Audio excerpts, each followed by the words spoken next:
All right, so vector valued functions. Let's look at some examples.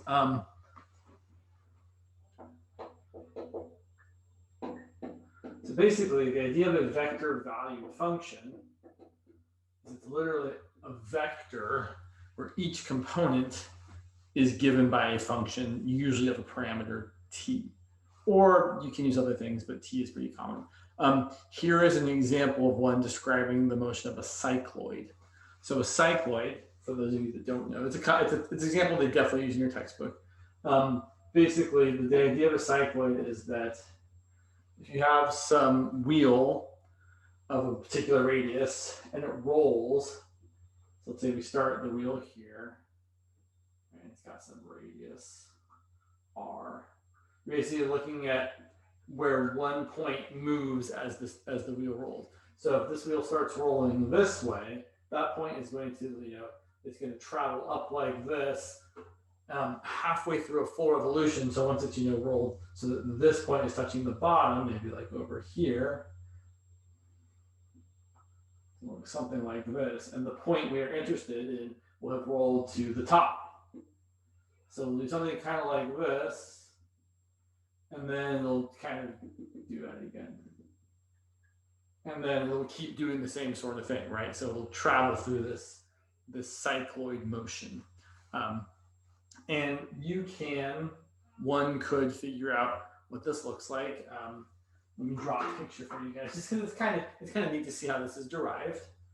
I don't want this picture. Yeah, sorry. Let me just draw another picture. Problem is I don't want the circle in either of those spots. I'm actually trying to see where it is. So let's see, right? So I've got my motion here, doing this kind of deal. Oops, whatever. Let's say my circle is like, right here in the process. Wow, this is... We could try that again. Sorry, the picture was not my best effort. So we've got this kind of thing happening. Right, there's the top. And so what we're interested in, right, is where on the cycloid, right, how to figure out actually where that point is if we've rolled through, say, a theta's worth of an angle. So let's say, right, so here's the center. And basically, this point started down here. So we have gone through that much of a rotation. Can you guys see that all right? I feel like it looks pretty small when I'm looking at it over there. I guess I can move the board a tiny bit closer. I feel like I move the board back a little bit. That seems a little better, I gotta say. Yeah, let me do that. Sorry. Let me scooch a couple things forward. Yeah. I think that looks better. Hopefully you guys agree. Okay. Anyway. So I want to know where this point is in terms of the radius r and the angle we've rolled through theta. And so what we're going to do is we're going to say, well, I'm going to draw a couple things. I always make this picture like not big enough. Hopefully you guys can see what this is. So I'm going to call that x and that y, right? Because it's at the point x comma y. So I want to know what x is and what y is. Yeah, so, sorry, it's always hard to make this happen the right way.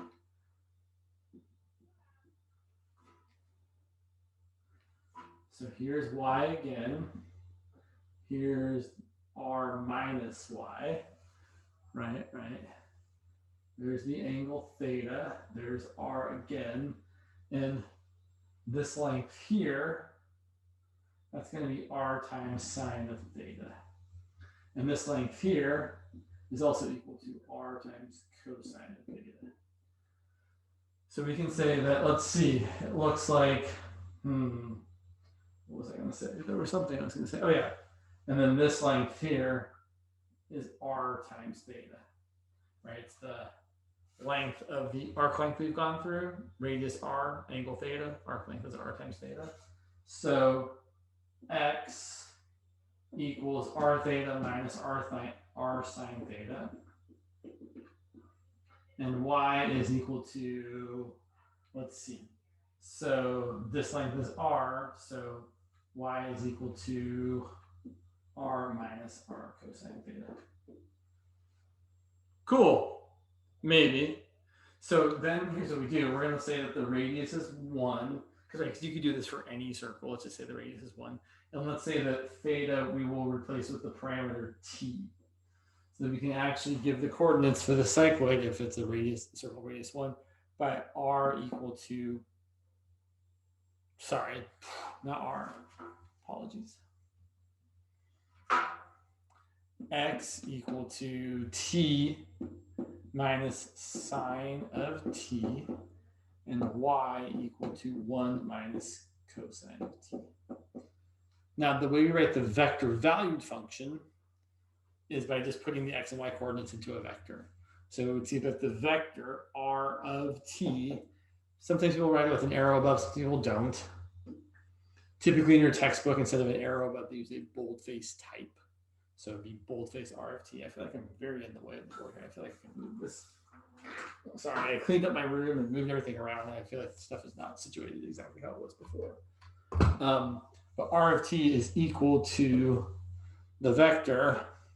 You can either write it as t minus sine of t I, right? That's the I component, plus 1 minus cosine of t j. Or if you're using like the bracket notation, you could write it as bracket, right? Bracket, where it's the bra and the cat.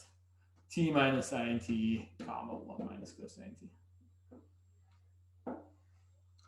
Okay, here's the really cool thing I wanted to show you guys, because I think this is super neat. I wish I could have been a math student in the future, meaning today, because there are cool tools you guys have, like the following. Where'd you go? Yeah, let me fix this before we get going here. Can I reset this? Sure. Sorry, one moment while I reset stuff here.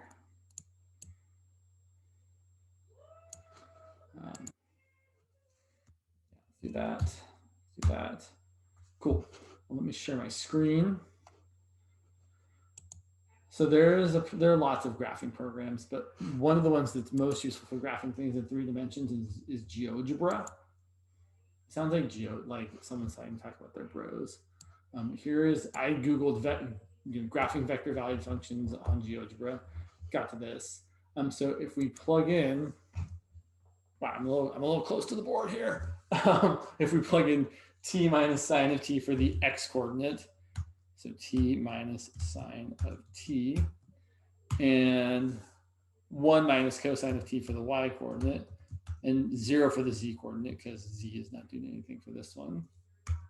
I think I might have changed the axis around. Oh, you have to start doing stuff. Sorry. I always forget which one's which here. So the problem is I've only got the vector shown right now. So the vector, if you move this thing around, it'll show you the way that, okay, so I've clearly got this funky, sorry. Okay, now so apparently the red axis is the x, the green axis is the y, and the blue axis, which you can't see because it's pointing at you, is the z. So let's go back in time. So you can set your time parameters to start and end anywhere you want. But if you slide this thing through, it'll show you where the vector points to. So look at where the vector is pointing. That's kind of cool. But maybe you go, okay, James, that didn't help me so much. Well, let's actually show the curve. That's cool too. And you can turn that off. You can also trace a point. So you can actually tracing a point feels like showing the curve as well, right? It's going to be like, oh yeah, look, there we go. There's your thing. And you can make this bigger if you want, so then you can be like, let's go further. It keeps going. Well, I think you might run out of room eventually. But yeah, anyway, so that's kind of neat. Maybe not super necessary in 2 dimensions. We start talking about 3 dimensions, which we will shortly here. It becomes really helpful in visualizing what something looks like, because I am not a great drawer in 3 dimensions. So that's kind of awesome, I think. But let's look at some more examples. So let me pull my examples together that I'm really using, because I've got like 20 tabs open here, which I know is not like a lot in the grand scheme of things, but it's not a little either. Not you, I want you. Yeah, cool. Okay, so let us look at more things. That's not what sorry, I'm trying to pull a tab over somewhere else. There we go. All right, good stuff. So great. There is so basically this vector essentially tells you that at time t, the vector is given by the vector that starts at the origin and ends at whatever that point is there. So for example, okay, maybe I need to move the board back a little bit. Too close, not enough room. Okay, so we can say is, for example, so like what do we get when time is equal to, I don't know, say like pi over 2. So when time is equal to pi over 2, we're going to get r of pi over 2 equal to the vector. Well, let's see. When you pi over 2 minus 1 I plus 1 minus 0 j. So that tells me that, right, after pi over 2, so, right, a quarter of a revolution of where the point has gotten to maybe like, I don't know, it's so hard to draw on this. Right, so we've gone, if our radius is 1, that's about 1. About 1, so we're like right about there at a height of 1, right? Because we've gone over, I know I've made it look like, okay, maybe pi over 2 minus 1 is about 0.5, so we've gone like over 0.5. So the point is like, right, my vector, there's your r of pi over 2. Not that interesting, but okay, fine. But now what we can also ask about is, and so if you're pretending like this thing is moving along this path as time is moving forward, you can ask about its velocity. And the nice thing here is velocity works like you think it should, meaning velocity is just the derivative of position.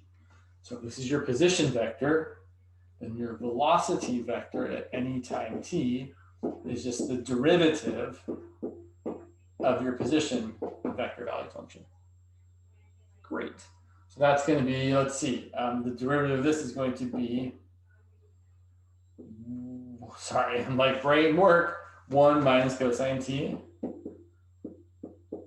in the I direction, and derivative of 1 minus cosine is 0 minus sine, so plus sine t in the j direction. So we could ask, so for the particle, that's ended up here, what is its velocity? Well, the velocity is just going to be essentially the tangent vector. Right? So velocity is just magnitude and direction. So the velocity at that point there is going to be, let's see, so again, velocity at pi over 2 is going to be 1 minus cosine of pi over 2, which is 0. Cosine of pi over 2 is 0, 1 minus 0 is 1. And then sine of pi over 2 is 1. So the velocity at that moment is given by the vector I plus j. And then if you wanted to, you could talk about it in terms of direction and magnitude, but I don't think we really need to. But it is nice to think about the fact that the velocity vector is going to be tangent to the curve, which makes sense because the velocity is the derivative of position. Position is given by the curve, the velocity should be tangent, just like the derivative is usually tangent. Please interject if you have questions. I feel like I'm kind of blathering a little bit, but if you guys have things to say or things you want me to clarify, don't hesitate to chime in.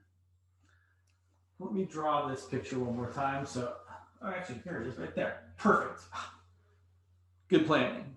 So, what's the velocity right here? So when we've gone through half a revolution, so that means time is equal to pi, or t, right? So it's time theta. Okay, maybe I'm being a little generous with the time. So at this moment here, we would expect the velocity to totally be in the horizontal direction, and it should be, right? So the velocity I know I erased it, or I didn't erase it, changed the word. So the velocity at time t was given by, I've already forgotten what it was. Let's look back real quick. It was 1 minus cosine t and then sine t.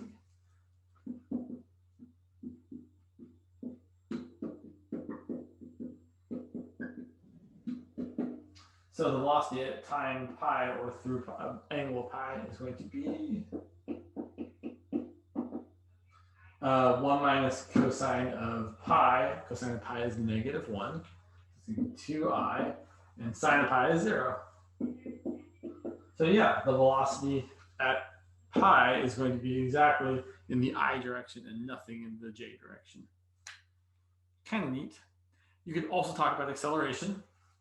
Not surprisingly, acceleration is going to be the derivative of velocity. So the vector value function for acceleration is going to be, let's see, the derivative of 1 minus cosine is going to be sine. So sine in the I direction plus derivative of sine is cosine in the J direction. Now, what's interesting about this is that it's, that's interesting actually. It's not, I was going to make an observation that isn't exactly true. But if we, so just to kind of think about it, right, at the acceleration after a half a revolution would be sine of 0, sorry, sine of pi, which is 0i, and cosine of pi, which is negative 1j. So right here, the acceleration is that way. Oh, I know what it is. It's that, yeah, I think the acceleration, at least for a cycloid, is always pointing towards the center of the circle. I think that's true. I feel like that, yeah, that seems right. So if you look at 0, you're going to get sine of 0 times I, which is 0i, plus cosine of 0j, which is going to be totally pointing up. And then if you did something like halfway between the two, like a pi over 2, where again, we're like right there. And again, I know like right the circle is, it's kind of hard to draw these circles, but right there, maybe we could use Geogebra, maybe not. Right there, right, if you, the acceleration vector would be, so at pi over 2, sine of pi over 2 is 1, cosine of pi over 2 is 0. I don't know if that's exactly right. I don't know. No, it might be. Yeah. Yeah, I think I've overestimated a lot how high this is because you've only gone through a quarter of a full revolution. So you should be more like down here and should be pointing that way. Yeah, I think it is true that, at least for this particular example, the acceleration vector is always pointing towards the center of this rotating circle. Kind of neat.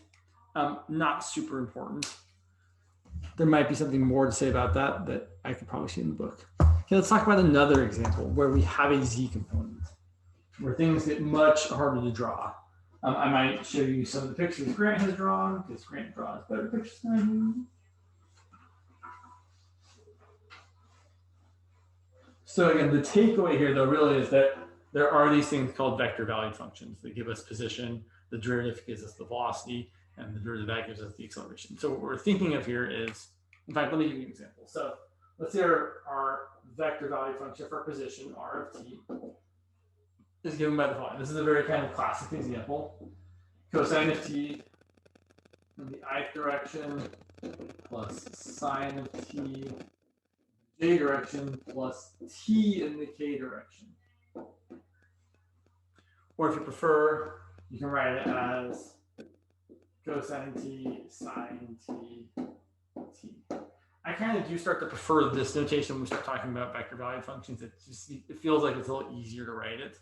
So what's happening is the cosine and the sine are, I should say cosine t plus sine, cosine t in the x direction plus sine t in the y direction gives you a circle, right? If you start at time equals 0, you get the point 1i plus 0j, and then at pi over 2, you get 0y plus 1j, and you kind of go around.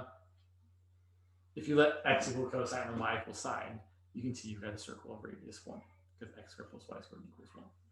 But then you've got this t thing here for the kth component, meaning that as time goes on and on and on, the z coordinate is going to get higher and higher and higher. So we're going to be circling around. We're also going to be going up.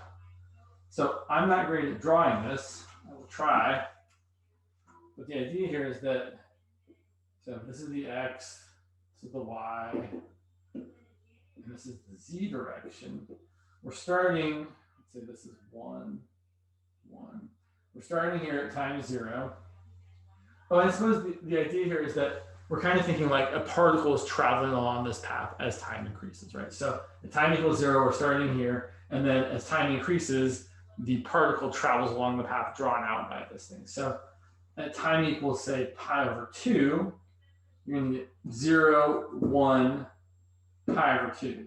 So you're going to be 0 in the x direction, 1 in the y direction, then you're going to be up pi over 2 in the z direction. So you're going to kind of go up like that.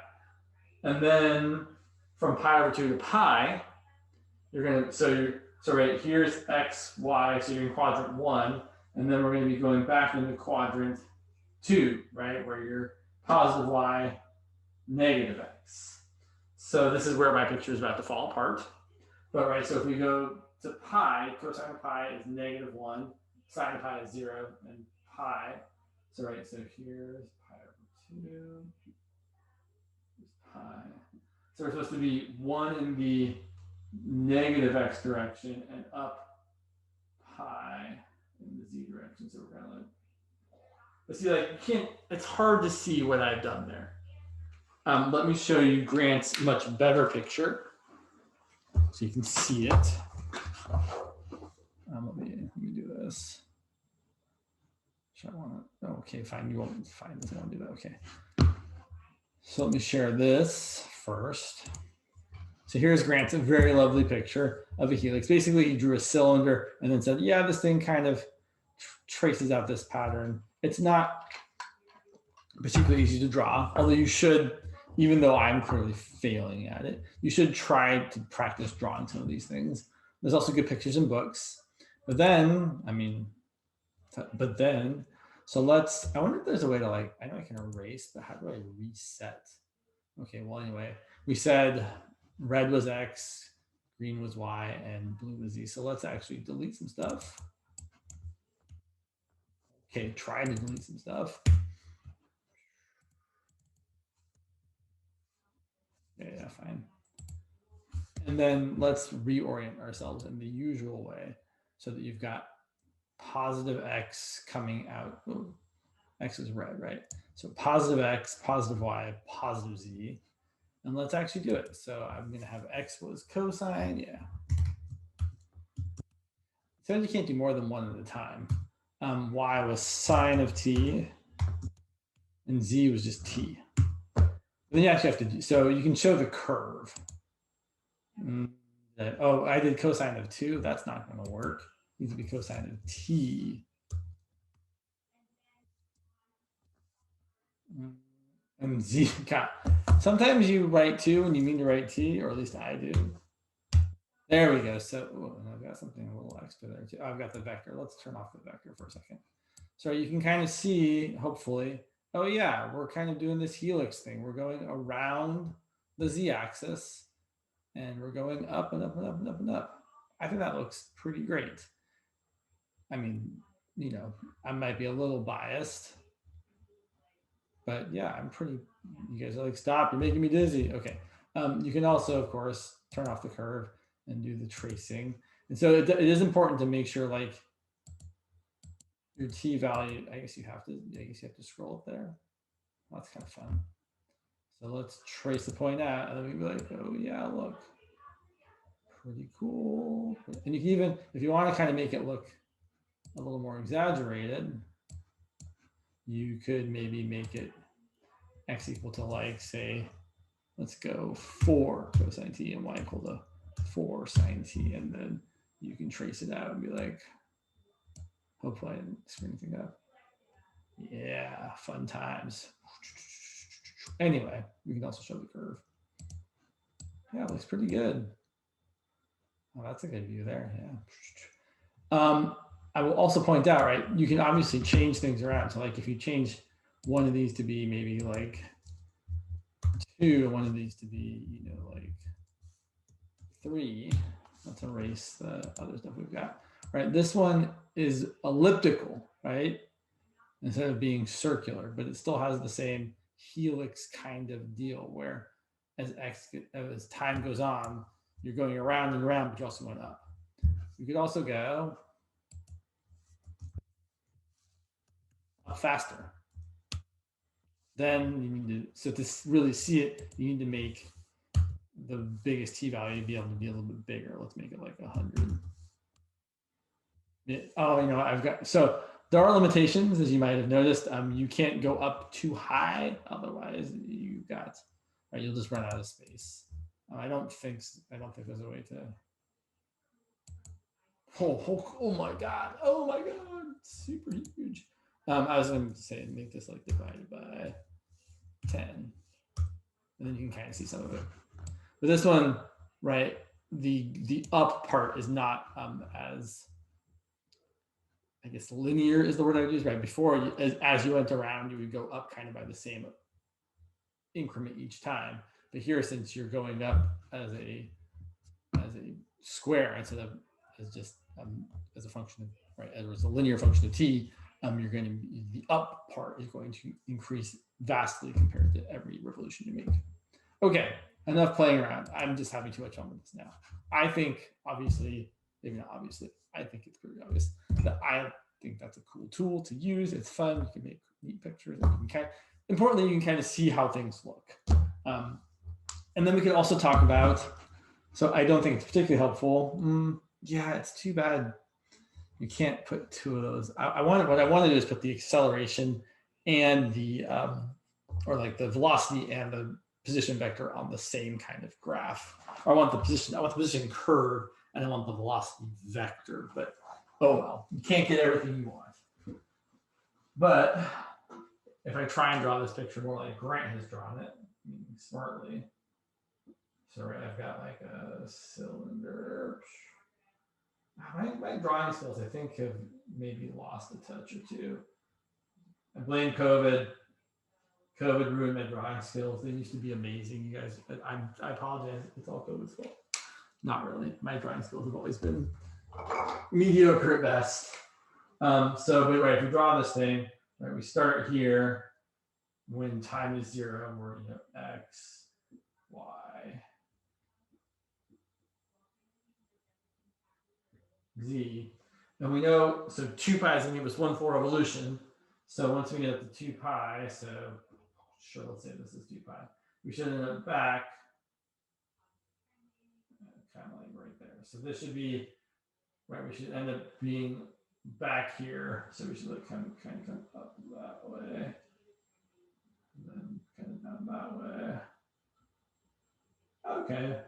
That's maybe not the worst thing I've ever drawn.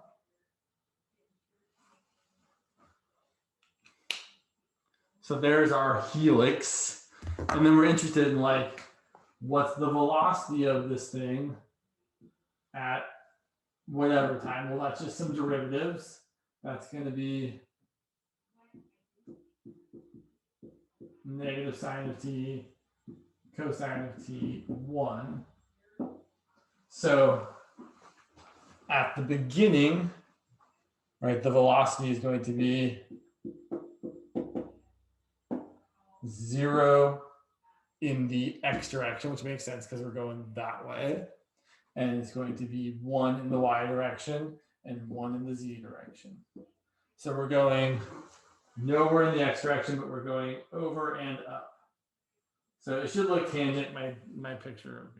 Well, you know how it is. Yeah.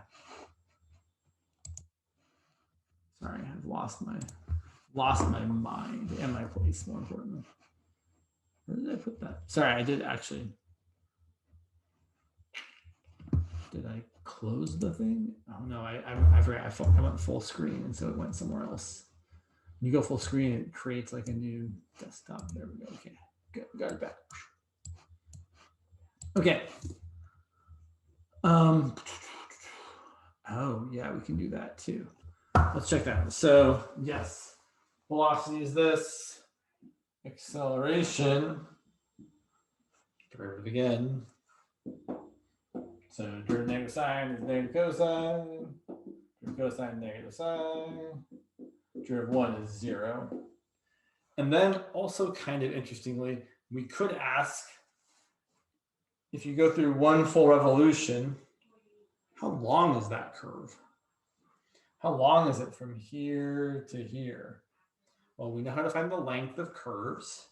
It's the arc length formula. I know it's been a while, but the arc length formula is the integral of ds. So you might ask yourself, well, what are you talking about, James?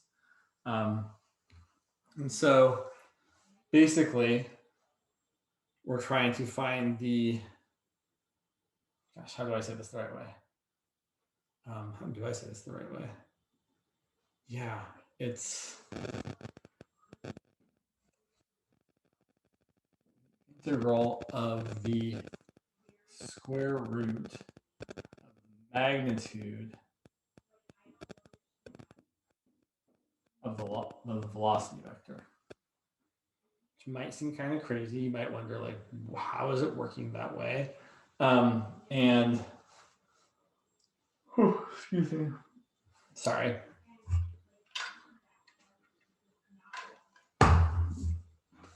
I feel like okay. Let's talk about the magnitude of the velocity vector. So to find the magnitude of the velocity vector. So again, the magnitude of a thing is just the square root of its components squared. So the velocity vector is right here. So it's going to be the square root of these components squared. So the square root of sine, negative sine squared is sine squared. Cosine squared.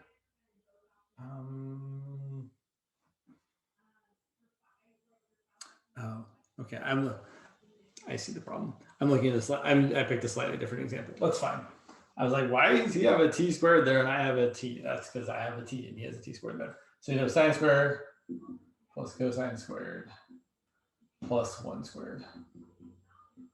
Well, that's easy enough. Sine squared plus cosine squared is just 1. This is the square root of 2. So then we would just be integrating from 0 to 2 pi the square root of 1 plus 1, which is 2. Well, that's easy enough. That's just 2 pi times the square root of 2. Interesting. I feel like I know a slightly larger explanation as to why that works the way it does. My brain is like, why does it work that way? It's not just because we said so. There is actually a reason for it.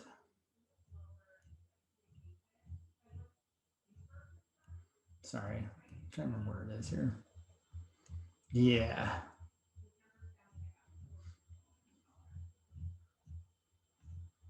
Sorry, you guys, one moment.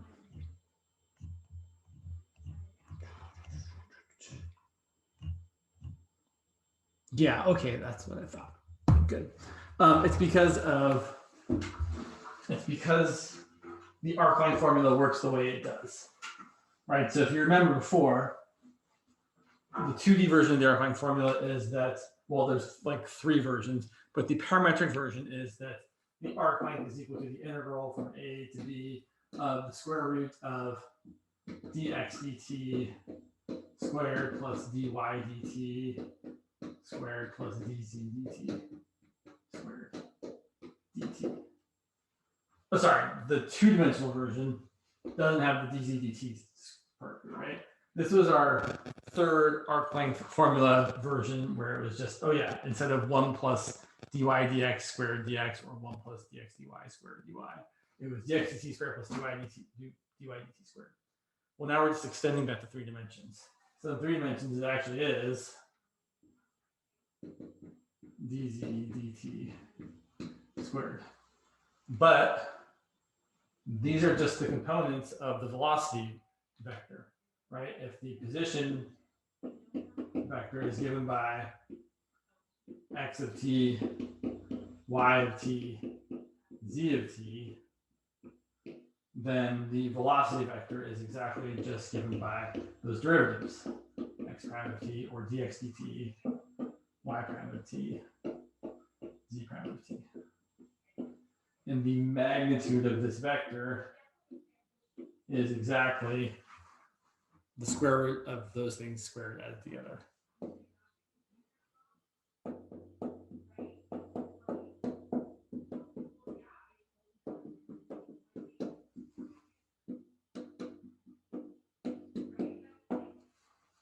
So when you're trying to find arc length of something described in 3 dimensions by a vector valued position function, you can say that the arc length is just the integral of the magnitude of the velocity vector. It's kind of neat. Yeah. So let's look at some more examples. Also, I said I'd keep an eye on my email, and then I completely forgot to, but nobody sent me anything, so that's good. Awesome. Okay. I didn't think anyone would, but you know, it's good to actually do the things that you will do. So let's look at a few more examples, because things, I feel like this stuff seems mostly straightforward to start anyway, in that you're just kind of saying, okay, I'm just kind of, instead of taking a derivative of one thing, I'm taking a derivative of 3 things, but they're all just individually doing their own kind of deals. So here's a few more examples. This says it's number 13.1, number 11, but that might be from an older version of the textbook, so I don't know. So let's, well, yeah. So here's what we've got. We've got a position vector value function given as 2 cosine of t, 3 sine of t, and 4t. So this is looking kind of like an oval helix, right? Basically, if you see 2 of the coordinates having one thing cosine, one thing sine, that's going to give you some sort of rotational, the circular, or in this case, ovular, ovalish, I don't know, right? If they have different coefficients, it's an oval. So you're going oval in the xy plane and up in the z direction. So yeah, this is going to be another helix looking thing. The velocity vector, if you're just differentiating, there's a lot of sine and cosine that come up in these particular examples.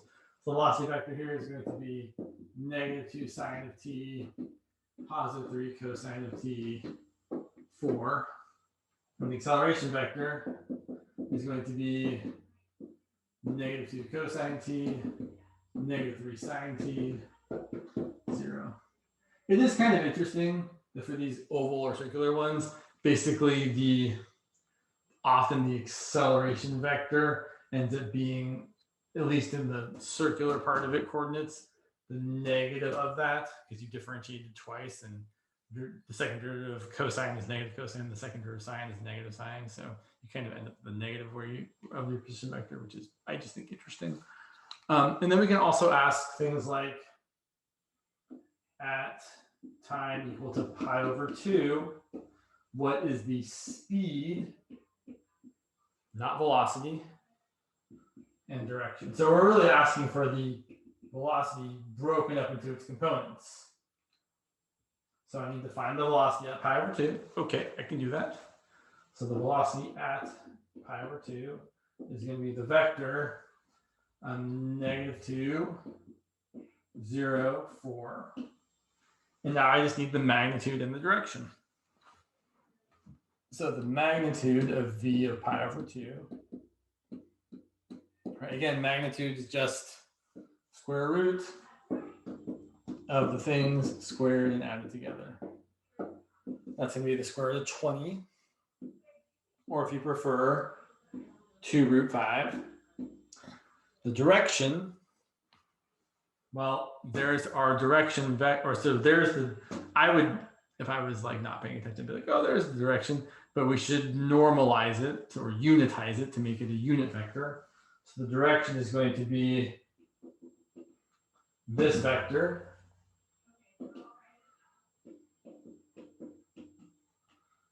divided by its magnitude. So divided by that over there. I would just multiply by 1 over 2 root 5.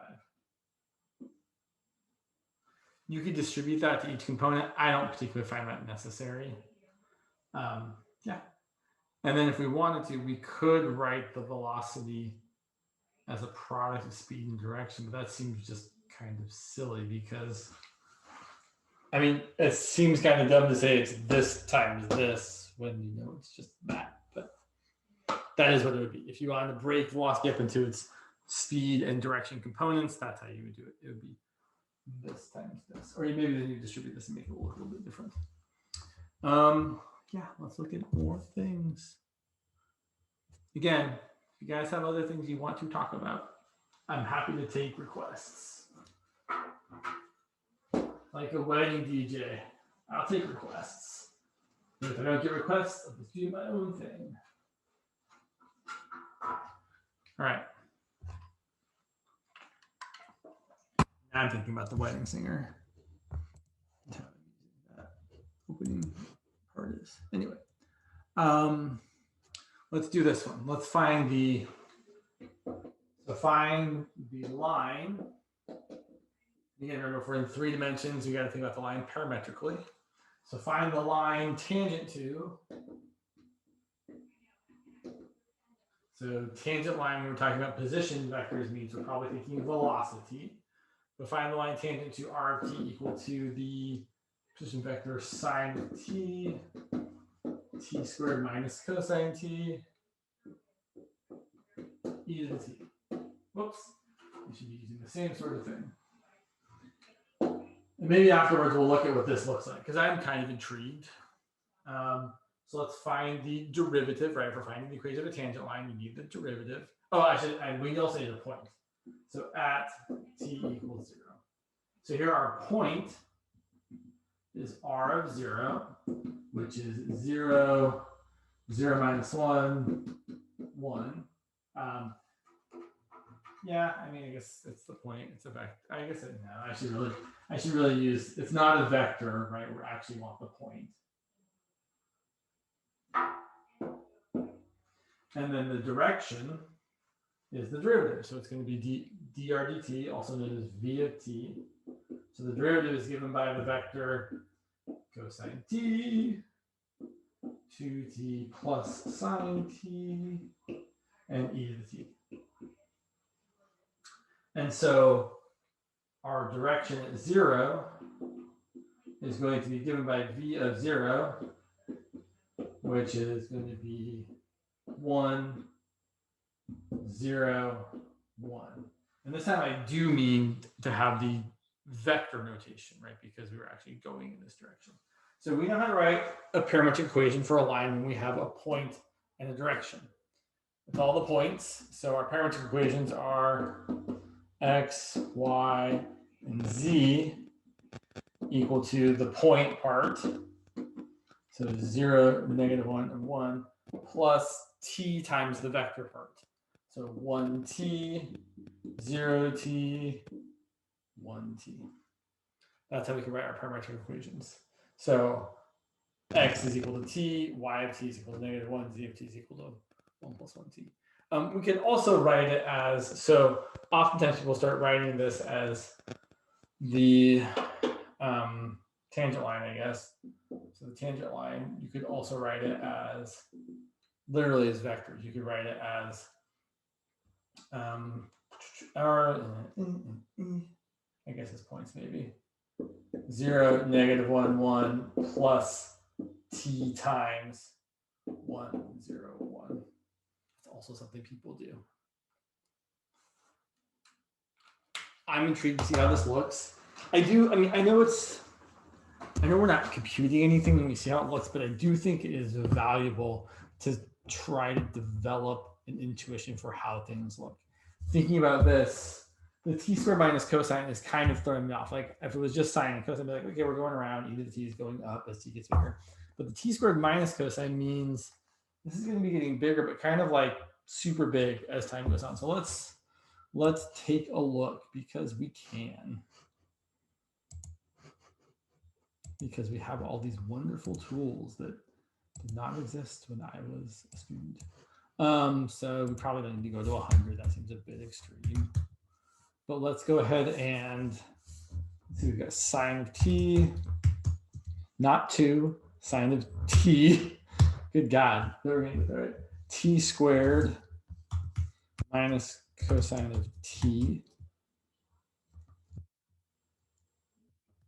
And okay, and e to the t.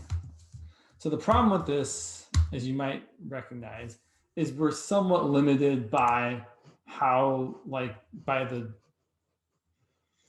range and the domain of each axis, right? We can only go 8 in each direction. So if you're trying to get a grasp of how something looks and you find yourself looking like, I didn't really see much of what happens as we go around the bend, to kind of help you maybe get a look at it, one thing you can do is take any of your, like, so clearly here, at least to me, it seems clear that the y and the z coordinates are both kind of blowing up where, you know, so I might try dividing them by something to just to kind of see what it looks like. That might have been too much. I divided by 10. Let's divide this by 10 as well. You guys are like, what are you doing? Oh, then we need to, so then we need to increase how big t gets. You guys are like, maybe it'll work, maybe it won't. I don't see the curve though, so let's see what happens. Nope. Sometimes things don't work the way you think they're going to work. That's life. Yeah, I do kind of wonder what's going on here.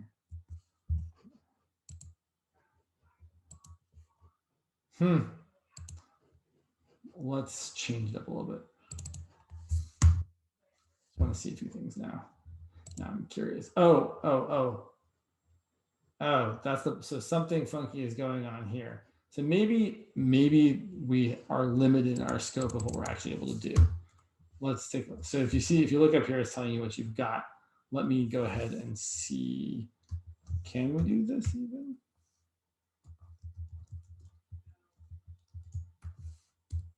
Okay, that looks all right. And then so e to the t is problematic, though. I wonder why. I mean, probably just because it's too big. So here's what I would do if d to the t wasn't working.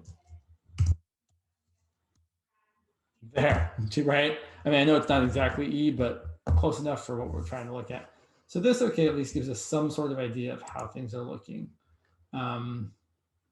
But yeah, still, it's kind of hard to see, right? You can kind of see it's going up like that, it's starting to go around. I think what I was trying to do might work now. We will find out.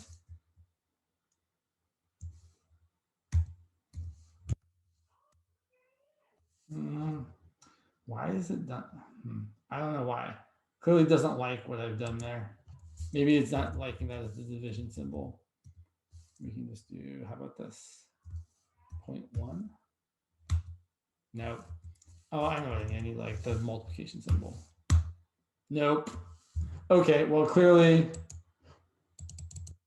I need to play this on my own. You guys are like, James, you're having too much fun just playing in class. I am. You're right. It's too much fun. I wonder why I can't just multiply by a thing, though. It's kind of annoying. Okay, fine. I will stop. I know you guys aren't telling me to stop, but I should actually try and like teach things instead of just having fun playing with the cool thing. That's fun. All right. So we kind of have an idea of how that looks, but the t squared minus cosine t part is a little funky, which I know I say a lot. Let's look at let's look at another example, and then we got time to do more stuff. And then we'll go over to, yeah, we can look at that one as well. I think my wife has been really loud. Oh, we should talk about projectile motion. Okay, yeah, at least I think we should. Which is more of a physics thing, but it's not a lot of part bounds. So let's look at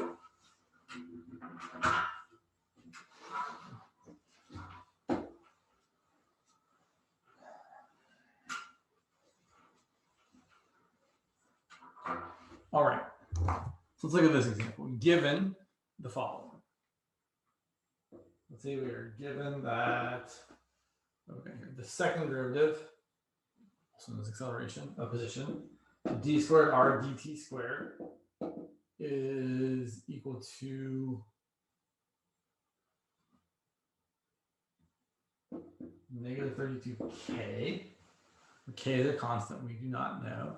And we also know that the initial conditions are that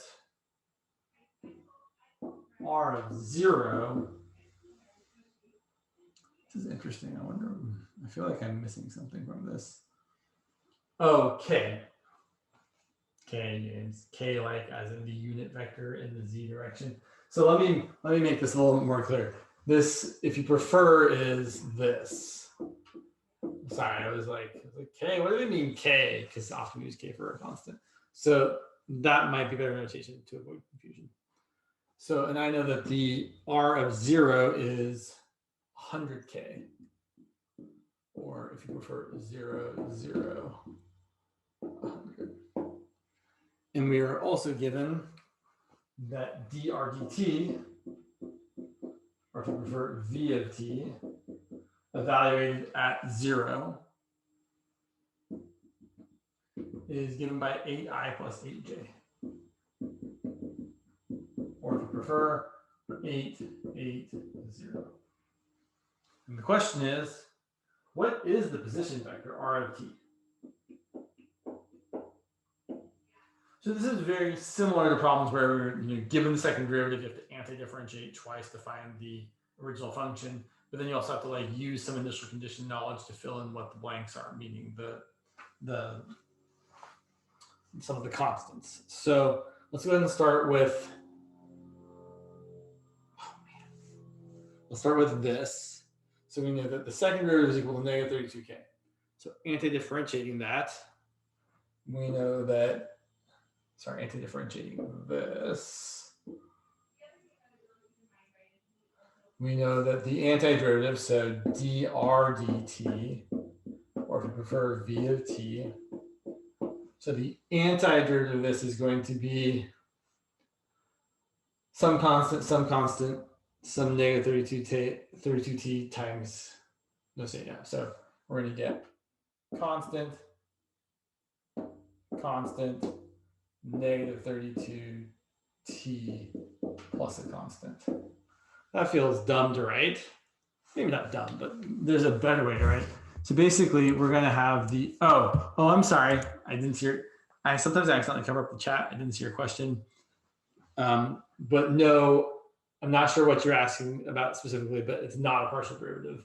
It's when you first wrote it, the second derivative looked like curvy, so I thought it was partial. Sure, yeah. That is definitely something I accidentally do sometimes. But no, not partial derivatives here. A better way to write this would be as 0, 0, negative 32t plus just the constant vector that we have to find.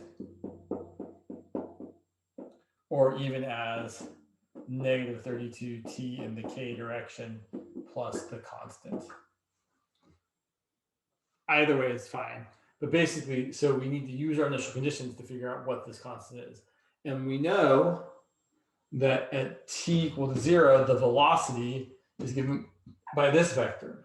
So we know that we at time equals 0, we're going to have 0, 0, 0, right? Because t equals 0. And then we need this to be 8, 8, 0. So this has to be 8, 8, 0. Because we know that at time equals 0, that's what we get. So we're using our initial conditions. So then we've got the following. We've got v of t equal to, how do I want to write it? I'm going to write it in the hopefully least annoying way possible. I'm going to have 8, 8, negative 32t. There's my velocity vector at any time t. At time 0, it is 8, 8, 0. And its derivative is 0, 0, negative 32. Looking good. Then we're going to anti-differentiate again to find the position vector. So anti-differentiating that. So here's how I'm going to anti-differentiate it to try and make it not suck. I'm going to just anti-differentiate each of these using normal rules. So the antiderivative of 8 is 8t, 8t, and then negative 16t squared. So we need 8t, 8t, negative 16t squared. And then I'm going to add on the constant vector, right? Because each of these, this would really be 8t plus a constant, 8t plus a constant, negative 16t squared plus a constant. Let's call it, I don't know, fine. I know I'm using the same thing. So then we know that the initial condition for the position vector is that at time 0, you get 100k. So we know that at time 0, I wrote plus twice. I don't know why I wrote plus twice. Right, so this has to equal 0, 0, 100 when time equals 0. So all of these being 0 will contribute nothing. And then this has to be 0, 0, 100. So basically, our final result here is you're getting that the position vector is 8t, 8t, and then negative 16t squared plus 100.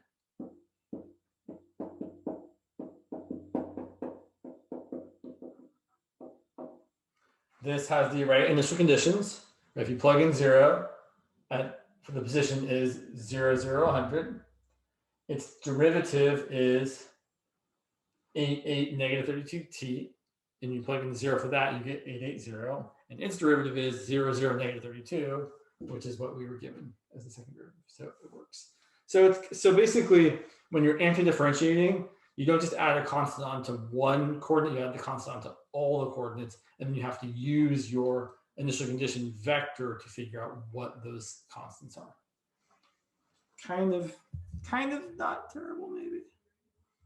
I don't know. It's all perspective. Let's look at some projectile motion. I imagine some of you might be taking the Physics 9 series. Maybe. I think definitely when I took 21C is when I also took Physics 9A. So certainly it's probably in most of your futures if you haven't already started taking it. We certainly talk about a lot of motion stuff in Physics 9A. Let's talk about, let's say a golf ball. So golf ball hit, drive. So let's draw a picture.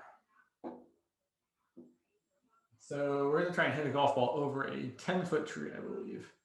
So we're here. We're going to hit the golf ball, and it's going to do something like this. It's going to have fairly parabolic motion. It's going to have some initial angle. So I think we're going to call alpha. And yeah, sorry, I'm just looking at this picture. So yeah, and let's say there's a tree over here. It's 300 feet away. It's 10 feet high. And we are curious if we hit a golf ball at an angle of, let's say, 30 degrees with an initial velocity of 150, I should really say an initial speed of 150 feet per second. I guess I should really say the initial velocity is 150 feet per second at an angle of 30 degrees, right? It should be giving the speed and direction. So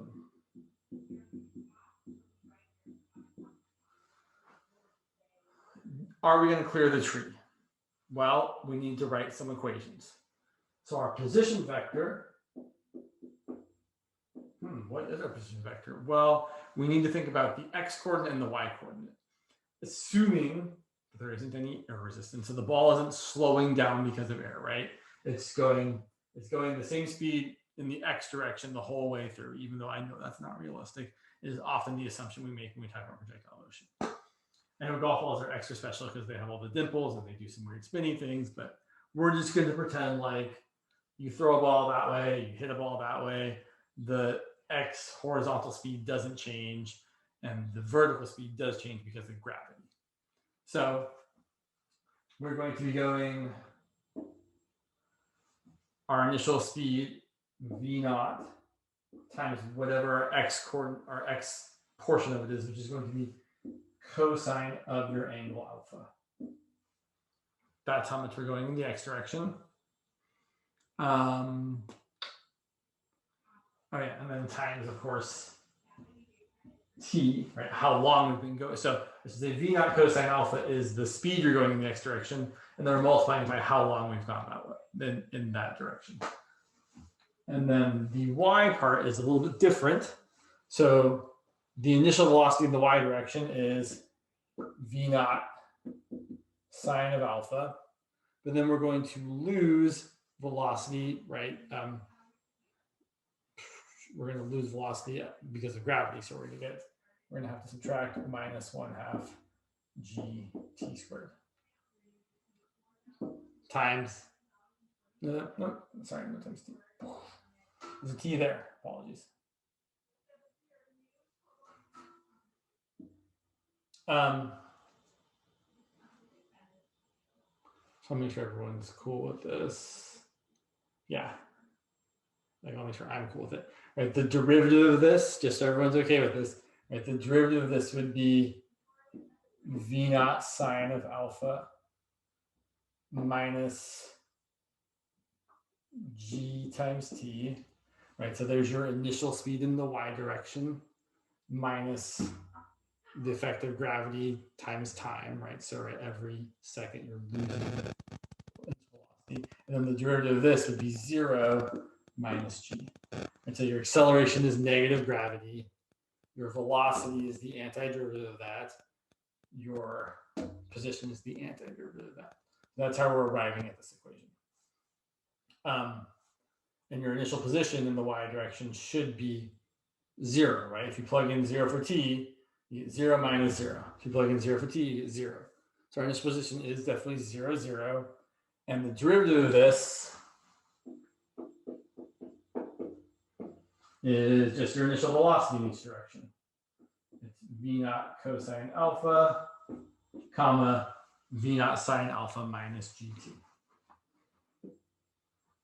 So there's your velocity at time t. In the x direction, it's just constant. In the y direction, your velocity is decreasing. The initial velocity in the y direction is v naught sine alpha, right? The y component of the initial velocity. But then as time goes on, you're losing a gravity's worth of velocity every unit of time. And then finally, the acceleration, if you care, is just 0 minus g. Cool. So how are we going to figure out what's what here, right? That's a good question. As I look at my notes here, I'm like, how are we going to figure out what's what? So we should plug in what we know, right? I mean, should we plug in what we know? Does it plug? So we're trying to clear this tree 10 feet, 300 feet away that's 10 feet high. So I guess we should figure out what the maximum height is. So the maximum height, well, the maximum height is going to occur when the velocity in the y direction is 0. So we're going to set this part equal to 0. So we're going to set v naught sine of alpha minus gravity times time equal to 0. We're going to solve for time. So gravity times time equals this. So divided by gravity. Time is going to be initial velocity times sine of alpha divided by gravity. So this time is when the maximum height occurs. And then you can plug that in to find the maximum height. So that's going to be plugging this in here. So I don't need this acceleration equation. So the maximum height is, ooh, yeah. Ooh, my calf is tight. I went for a long run yesterday and my calf is, ooh, yeah. Got to work that out. Ooh, sorry. Okay, like this guy, really? Okay, so plugging in time here, I get v naught sine of alpha times v naught sine of alpha again, right? Divided by g. Right, does that look right? Yeah, it looks right. Minus 1/2 times gravity times this thing squared. So v naught squared sine of alpha squared divided by gravity squared.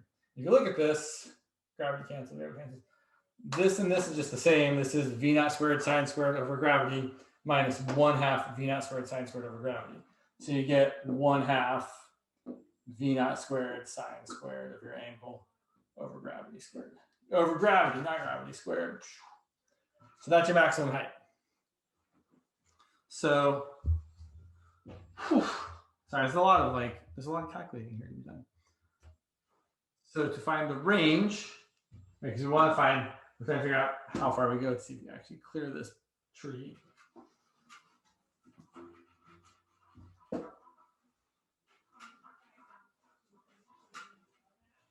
Some people in math classes care more about these equations than others. It felt like this might be worth your time. I hope it is. So the range, which is just the horizontal distance traveled, basically we need to figure out how long it takes for the ball to hit the ground. So we're going to set the y part of r of t equal to 0. So, right, this is our x coordinate, this is our y coordinate, so we're going to set that equal to 0. So we're going to set v naught sine of alpha t minus 1/2 gt squared equal to 0. Is that right? Let me double check. Looks good. Factor out t. You got v naught sine of alpha minus 1/2 gt equal to 0. Set this part equal to 0 and solve for t. So v naught sine of alpha equals 1/2 gt. Multiply by 2 divided by g, so 2 v naught sine of alpha divided by g is equal to t. So that's the time it's going to be when we have gone as far as we can, right, when the ball hits the ground again. And then, if you recall, the x part is equal to v naught cosine of alpha times t. So plugging this in there, the range is given by